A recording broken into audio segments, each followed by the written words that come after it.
Oke, selamat pagi Bu Indah dan teman-teman semua. Perkenalkan kami dari kelompok 1 mata kuliah Seminar Akuntansi Rembel Auditing 2019 yang beranggotakan oleh saya sendiri, Rakeli Wahyuni dengan NIM akhir 135, Daneswari Sucia dengan NIM akhir 153, Hana Nurfia Najla dengan NIM akhir 181.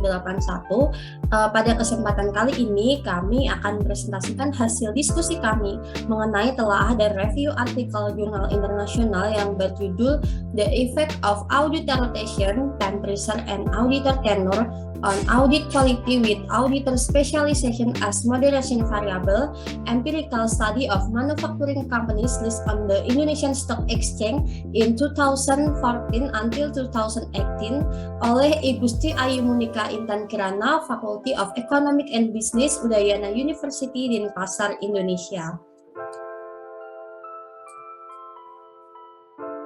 Artikel jurnal ini diterbitkan pada tahun 2020 oleh International Research Journal of Management IT and Social Science dengan volume 7 nomor 3. Yang pertama kita akan membahas mengenai abstrak, di mana pada abstrak ini kita akan memuat atau membahas mengenai yang pertama adalah tujuan, di mana pada tujuan penelitian ini adalah untuk mengetahui dan memperoleh bukti empiris tentang pengaruh rotasi auditor, tekanan waktu, dan tenur audit terhadap kualitas audit dengan spesialisasi auditor sebagai variabel moderasi. Kemudian untuk yang kedua kita akan bahas mengenai metodologi. Pada penelitian ini menggunakan data sekunder yang diperoleh dari laporan tahunan yang diterbitkan oleh Bursa Efek Indonesia yang dilakukan pada perusahaan manufaktur tahun 2014 sampai 2018 dengan jumlah sampel adalah 81 perusahaan dengan jumlah observasi sebanyak 405 sampel dalam 5 tahun melalui metode non-probability sampling dengan teknik purposive sampling. Untuk teknik analisis ini menggunakan Moderate Regression Analysis atau MRA dengan bantuan perangkat lunak analisis statistik SPSS. Seperti yang telah kita ketahui bahwa metode non-probability sampling merupakan suatu teknik pengambilan data atau sampel sehingga semua data kemungkinan terpilih sebagai sampel tidaklah sama besar. Yang dalam menentukan elemen sampel yang digunakan adalah didasarkan pada pertimbangan atau kebijakan peneliti.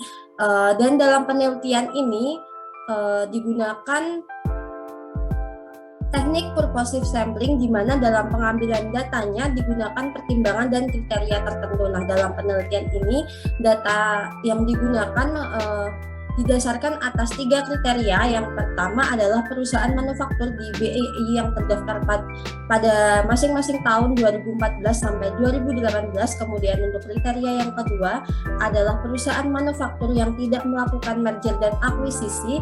Kemudian untuk kriteria yang ketiga adalah laporan keuangan perusahaan manufaktur dengan menggunakan mata uang rupiah dan tutup buku tanggal 31 Desember untuk setiap tahunnya.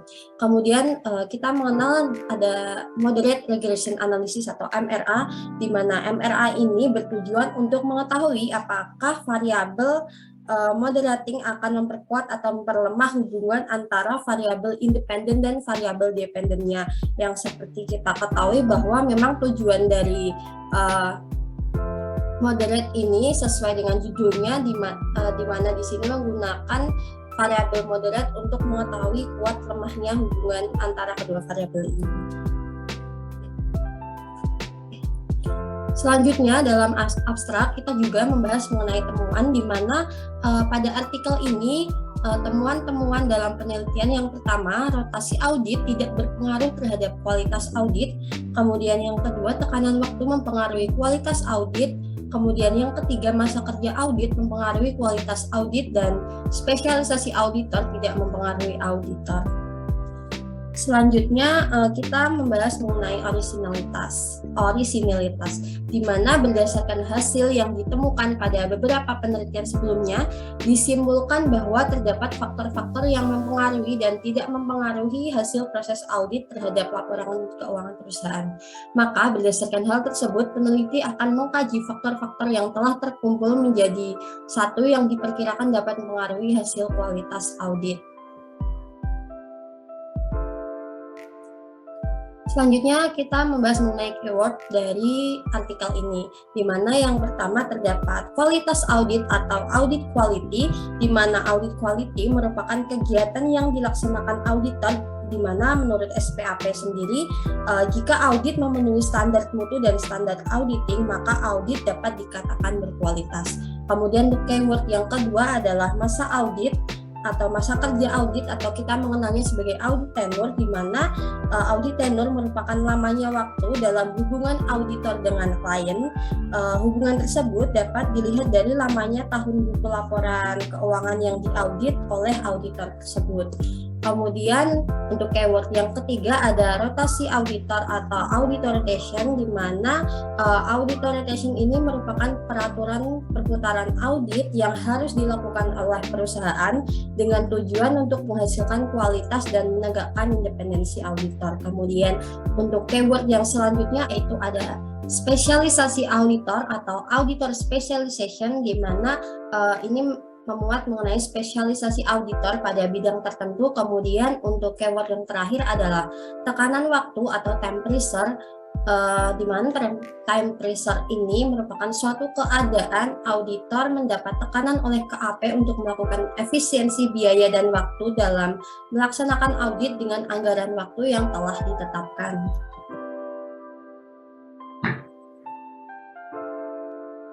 Terima kasih atas kesempatannya. Saya akan melanjutkan pemaparan tentang introduction dari penelitian ini. Yang pertama yaitu ada fenomena gap.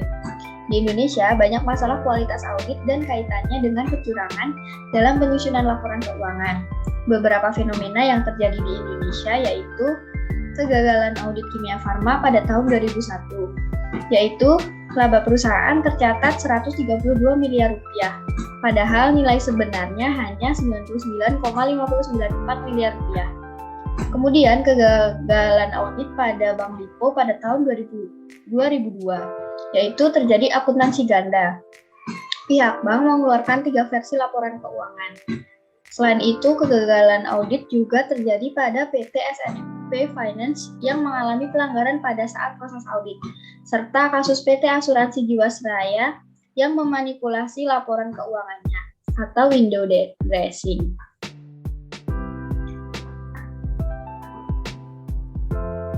Selanjutnya yaitu research gap dari penelitian ini.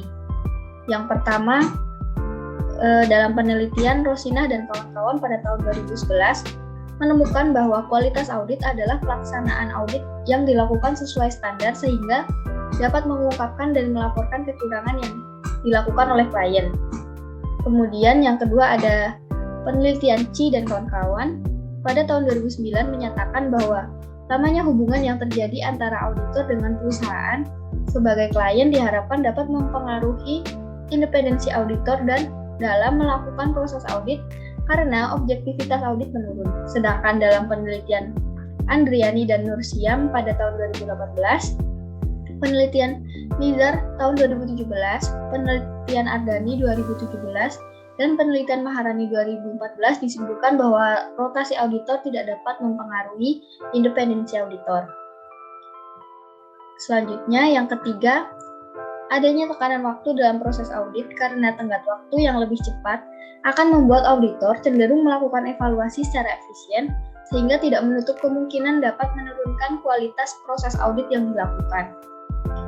Kemudian yang keempat, dalam penelitian Jamil tahun 2003 menyatakan bahwa semakin lama waktu auditor dalam melakukan audit, maka semakin buruk kualitas auditnya.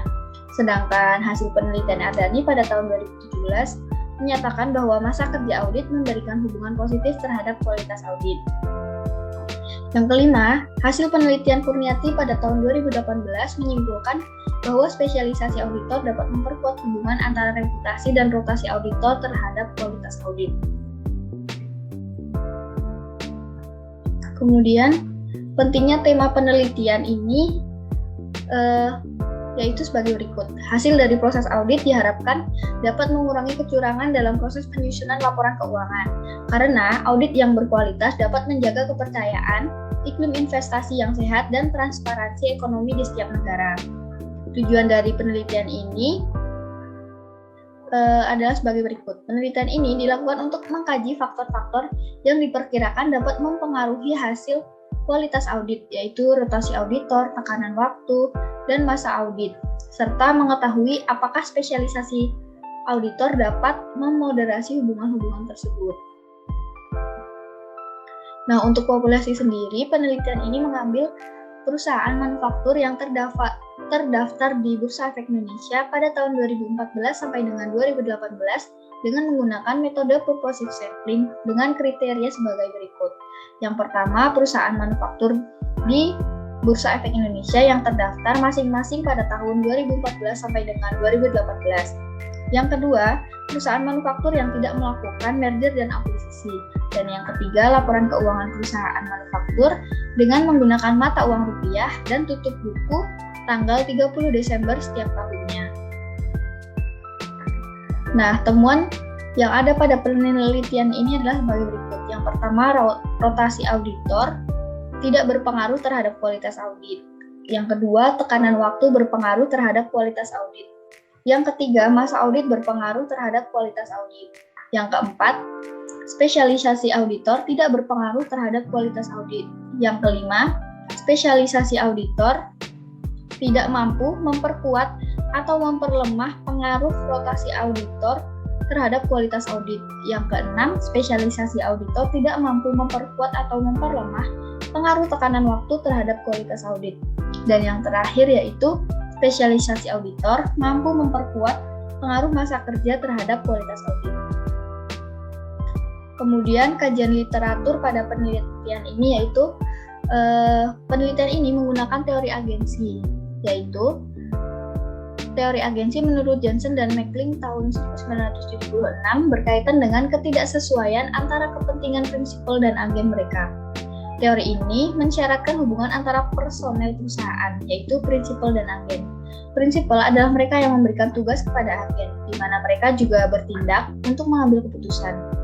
Dalam penelitian ini, manajer yang berperan sebagai agen tentunya akan berusaha untuk mengoptimalkan kinerja keuangan perusahaan dengan menyajikan laporan keuangan yang menarik kepada prinsipal. Nah, kualitas audit dalam teori yang dikemukakan oleh D'Angelo pada tahun 1981 mendefinisikan kualitas audit adalah probabilitas bahwa auditor akan menemukan dan melaporkan pelanggaran tergantung pada kemampuan teknis auditor dan kemungkinan pelaporan pelanggaran tergantung pada si auditor. Kemudian rotasi auditor. Menurut Sumarwoto tahun 2006, rotasi audit adalah menggantikan auditor yang terjadi karena peraturan wajib dan dapat terjadi secara sukarela yang bersifat opsional dari auditor dan berdasarkan keputusan manajemen. Kemudian tekanan waktu. Tekanan anggaran waktu menurut Nirmana dan Latrini pada tahun 2017 adalah suatu kondisi yang menunjukkan bahwa audit dituntut untuk melakukan efisiensi dalam anggaran waktu yang telah disusun atau terdapat pembahasan anggaran waktu yang sangat ketat dan kaku. Kemudian ada audit kepemilikan. Nah, masa kerja audit adalah namanya masa hubungan auditor dan klien yang diukur dengan jumlah tahun. Kemudian spesialisasi audit. Spesialisasi industri auditor adalah pemahaman dan kemampuan khusus dalam industri tertentu yang diperoleh dari pengalaman auditor dalam mengaudit dan pelatihan khusus tentang audit industri tertentu untuk meningkatkan kualitas. Baik, yang selanjutnya itu ada hipotesis penelitian. Dalam penelitian ini ada 7 hipotesis. Hipotesis yang pertama yaitu rotasi auditor mempengaruhi kualitas audit. Kebijakan rotasi auditor diduga akan berdampak signifikan terhadap kekuatan independensi dari seorang auditor terhadap proses audit yang akan dilakukannya. Nah, menurut Church and Zhang tahun 2006, Firth dan kawan-kawan tahun 2012, Wang and Turtle tahun 2009, rotasi dalam audit akan memberikan keuntungan bagi perusahaan dalam menghasilkan kualitas audit yang baik tergantung dari beberapa hal. Nah, salah satunya itu adalah audit fee. Kemudian hipotesis yang kedua, time pressure atau tekanan waktu mempengaruhi kualitas audit. Melakukan audit berjam-jam untuk memenuhi tenggat waktu dapat meningkatkan kerentanan auditor sehingga akan berdampak pada kualitas audit. Hal ini dikutip dari Baskar dan kawan-kawan tahun 2017. Nah, terjadinya tekanan anggaran waktu audit akan mengakibatkan akuntan publik mempercepat penyelesaian langkah-langkahnya dalam program audit sehingga akan mengurangi jumlah pekerjaan yang seharusnya dilakukan mengikuti program audit yang direncanakan. Arens et al. Tahun 2012. Selanjutnya, pada hipotesis ketiga, audit tenure atau masa kerja audit mempengaruhi kualitas audit. Masa kerja audit ini adalah periode perikatan antara auditor dengan klien yang diukur dengan jumlah tahunnya. Nah, dikhawatirkan hubungan antara auditor dengan klien yang dalam jangka waktu yang lama ini akan menyebabkan hilangnya independensi auditor. Penelitian yang dilakukan oleh Lee dan Soekarta pada tahun 2017, Peters and Warlock tahun 1999 memperoleh bukti bahwa audit tenure ini berpengaruh positif terhadap kualitas audit. Lalu pada hipotesis yang keempat, spesialisasi audit mempengaruhi kualitas audit. Spesialisasi auditor pada industri tertentu membuat auditor tersebut memiliki kemampuan dan pengetahuan yang memadai dibandingkan dengan auditor yang tidak terspesialisasi, sehingga ini lebih memungkinkan untuk mendeteksi kesalahan dan penyimpangan. Kemudian pada hipotesis kelima, yaitu spesialisasi auditor memperkuat pengaruh rotasi auditor terhadap kualitas audit. George and Zhang tahun 2006 menyatakan bahwa rotasi dalam audit akan menguntungkan perusahaan dalam menghasilkan kualitas audit yang baik. Nah, ini tergantung dari beberapa hal. Salah satunya itu adalah biaya audit atau audit fee. Spesialisasi auditor dalam hal ini akan diberikan biaya yang lebih karena diharapkan mampu memberikan hasil kualitas audit yang sesuai. Kemudian pada hipotesis ke-6, spesialisasi auditor memperkuat pengaruh tekanan waktu terhadap kualitas audit. Auditor yang memiliki pengalaman di industri tertentu akan mampu mendeteksi kesalahan pada data klien. Nah, auditor mendapat tenggat waktu atau time pressure yang besar untuk dapat menyelesaikan proses audit mengikuti deadline-nya atau batas waktu. Itu menurut Peters and Warlock tahun 1999. Sehingga semakin besar tekanan waktu dan spesialisasi auditor diharapkan dapat memperkuat hubungan tekanan waktu terhadap kualitas audit, sehingga kualitas audit yang dihasilkan memenuhi standar prinsip akuntansi yang sebenarnya. Lanson et al. Tahun 2007. Kemudian hipotesis yang terakhir yaitu hipotesis ketujuh, spesialisasi auditor memperkuat pengaruh masa kerja audit terhadap kualitas audit. Nuratama mengatakan bahwa lamanya waktu penugasan audit dapat meningkatkan kualitas audit. Pada periode awal penugasan, tingkat independensi auditor relatif lebih tinggi, tetapi tingkat familiaritasnya itu lebih rendah. Hal ini terbukti dari tingginya tingkat kegagalan audit pada periode awal. Kemudian Senjaya dan Suprasto pada tahun 2016 menjelaskan bahwa tingkat spesialisasi industri auditor adalah pemahaman khusus yang diperoleh dari pengalaman dan pelatihan auditor tentang audit untuk meningkatkan kualitas audit.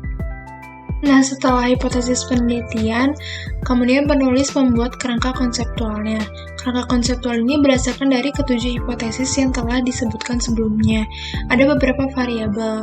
Ada variabel rotasi auditor, kemudian time pressure, dan audit tenure. Dan juga ada spesialisasi auditor sebagai variabel moderasinya, dan kualitas audit sebagai variabel dependennya. Yang selanjutnya dibahas yaitu metode penelitian. Pendekatan penelitian ini menggunakan pendekatan penelitian kuantitatif. Metode penelitiannya metode deskriptif analitik dan asosiatif dengan hubungan kausal. Kemudian sumber data yang diperoleh ini dari data sekunder dari website BEI dan juga website OK Saham. Lalu untuk objek penelitiannya yaitu rotasi auditor, tekanan waktu, masa kerja audit atau audit tenure, spesialisasi auditor, dan juga kualitas auditor pada perusahaan manufaktur yang terdaftar di BEI pada periode 2014 sampai 2018. Nah, untuk populasinya yaitu perusahaan manufaktur yang terdaftar di Bursa Efek Indonesia pada tahun 2014 sampai 2018. Sampelnya itu terdiri dari 81 perusahaan dengan jumlah observasinya 405 sampel dalam 5 tahun. Nah, teknik pengambilan sampelnya menggunakan metode non-probability dengan teknik purposive sampling. Selanjutnya, kriteria sampling. Ada 3 kriteria dalam pengambilan sampel.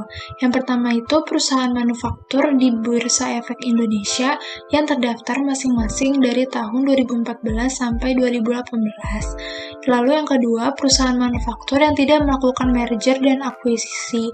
Dan yang ketiga, laporan keuangan perusahaan manufaktur dengan menggunakan mata uang rupiah dan tutup buku pada tanggal 31 Desember setiap tahunnya. Nah, yang selanjutnya itu operational variable. Ada beberapa variabel.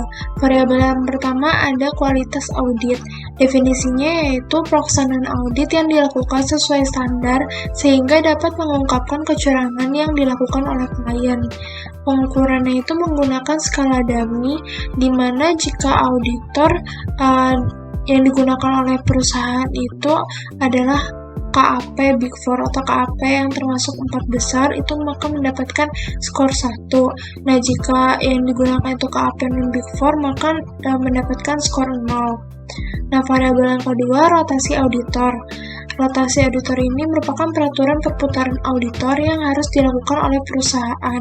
Pengukurannya juga menggunakan skala dummy, di mana jika perusahaan yang melakukan rotasi akan mendapatkan skor 1, dan yang tidak melakukan rotasi akan mendapatkan skor 0. Selanjutnya ada tekanan waktu atau time pressure, yaitu keadaan di mana auditor dituntut untuk mempertimbangkan faktor ekonomi berupa waktu dan biaya dalam menentukan jumlah dan kompetensi bukti audit yang dikumpulkan. Nah, pengukurannya nilai minimalnya 22, yang berarti nilai terendah dari variabel time pressure ini adalah 22 hari, dan nilai maksimumnya atau nilai tertinggi dari variabel time pressure ini adalah 349 hari. Selanjutnya, yaitu variabel audit tenure atau masa kerja audit. Merupakan jangka waktu perikatan audit antara KAP dengan klien. Pengukurannya itu menggunakan nilai engagement auditor dengan klien, di mana nilai terendahnya yaitu 1 atau yang berarti nilai terendah engagement auditor dengan klien selama 1 tahun, dan tertingginya 5 atau yang berarti nilai engagement auditor dengan klien ini selama 5 tahun. Selanjutnya, spesialisasi audit merupakan auditor yang memiliki pemahaman dan kemampuan khusus yang diperoleh dari pengalaman dalam mengaudit. Nah, pengukurannya itu, jika KAP perusahaan menguasai lebih dari 10% pangsa pasar di suatu industri, maka akan mendapat nilai 1. Nah, jika menguasainya kurang dari 10% pangsa pasar, maka mendapatkan nilai 0. Nah, untuk yang selanjutnya akan disampaikan oleh teman saya. Selanjutnya ada metode analisis data. Yang pertama ada statistik deskriptif yang merupakan analisis statistik yang memberikan gambaran secara umum mengenai karakteristik dari masing-masing variabel penelitian yang dilihat dari nilai rata-rata, maksimum, dan minimum. Kemudian ada analisis regresi moderasi yang merupakan analisis regresi yang melibatkan variabel moderasi dalam membangun model hubungannya. Kemudian ada uji F, yaitu uji untuk melihat bagaimanakah pengaruh semua variabel bebasnya secara bersama-sama terhadap variabel terikatnya, atau untuk menguji apakah model regresi yang kita buat signifikan atau tidak signifikan. Selanjutnya ada hipotesis, uji hipotesis, yang merupakan metode pengambilan keputusan yang didasarkan dari analisis data baik dari percobaan yang terkontrol maupun dari observasi. Yang terakhir ada uji koefisien determinasi. Uji ini digunakan untuk menjelaskan besaran proporsi variasi dari variabel dependen yang dijelaskan oleh variabel independen. Berikut ada hasil dari uji statistik deskriptif. Ada nilai minimum, maksimum, rata-rata, dan standar deviasi. Kemudian hasil dari MRA dan hasil dari uji statistik. Oke, selanjutnya kita akan membahas mengenai kesimpulan dari artikel atau jurnal ini. Yang pertama, rotasi auditor tidak berpengaruh terhadap kualitas audit pada perusahaan manufaktur yang terdaftar di Bursa Efek Indonesia tahun 2014 sampai 2018 sehingga hipotesis pertama ditolak. Kemudian untuk kesimpulan yang kedua, tekanan waktu berpengaruh terhadap kualitas audit perusahaan manufaktur yang terdaftar di Bursa Efek Indonesia tahun 2014 sampai 2018 sehingga hipotesis kedua dapat diterima. Kemudian untuk kesimpulan yang ketiga, masa audit berpengaruh terhadap kualitas audit pada perusahaan manufaktur yang terdaftar di Bursa Efek Indonesia tahun hipotesis ketiga dapat diterima. Kemudian untuk kesimpulan yang keempat, spesialisasi auditor tidak berpengaruh terhadap kualitas audit pada perusahaan manufaktur yang terdaftar di Bursa Efek Indonesia tahun 2014 sampai 2018 sehingga hipotesis keempat ditolak. Kemudian untuk kesimpulan yang kelima, spesialisasi auditor tidak mampu memperkuat atau memperlemah pengaruh rotasi auditor terhadap kualitas audit sehingga hipotesis kelima ditolak. Kemudian untuk kesimpulan yang keenam, spesialisasi auditor tidak mampu memperkuat ataupun memperlemah pengaruh tekanan waktu terhadap kualitas audit sehingga hipotesis keenam juga ditolak. Kemudian untuk kesimpulan yang ketujuh, spesialisasi auditor memperkuat pengaruh hipotesis ketujuh dapat diterima. Selanjutnya mengenai implikasi dari artikel ini, untuk yang pertama, kualitas audit yang dihasilkan melalui proses audit laporan keuangan memiliki beberapa faktor pengaruh. Tekanan tenggat waktu yang tidak terlalu lama atau tidak terlalu singkat memberikan cara penentuan sampel dan metode proses audit yang berbeda. Pergantian auditor secara berkala atau sesuai aturan yang berlaku diharapkan menjaga independensi auditor. Selain itu, selain auditor tenur atau jangka perikatan audit juga dapat mempengaruhi proses pemahaman antara auditor dan klien. Kemudian untuk implikasi yang kedua, berdasarkan penelitian ini, ada beberapa faktor yang mempengaruhi kualitas audit perusahaan manufaktur tahun 2014 sampai 2018 di Indonesia. Penelitian-penelitian sebelumnya hanya menyertakan 2 variabel, sehingga pada penelitian ini, variabel independennya ditambah menjadi 4. Kemudian untuk implikasi yang ketiga, temuan penelitian ini membuktikan hubungan antar variabel, yaitu tekanan dan masa audit, berpengaruh terhadap kualitas audit, serta spesialisasi auditor mampu memperkuat hubungan masa kerja terhadap kualitas auditor. Selanjutnya adalah mengenai keterbatasan dari saran dari penelitian ini. Untuk keterbatasannya sendiri, keterbatasan dalam penelitian ini adalah pengukuran variabel kualitas audit menggunakan Big Four dan not Big Four. Kemudian untuk saran dari yang telah disampaikan dalam penelitian ini, untuk penelitian selanjutnya disarankan untuk menambahkan variabel independen lain yang terkait dengan teori lain selain perusahaan manufaktur seperti pertambangan, real estate, dan lain-lain. Oke, selanjutnya ini adalah referensi dari penelitian atau artikel ini, bisa kita simak.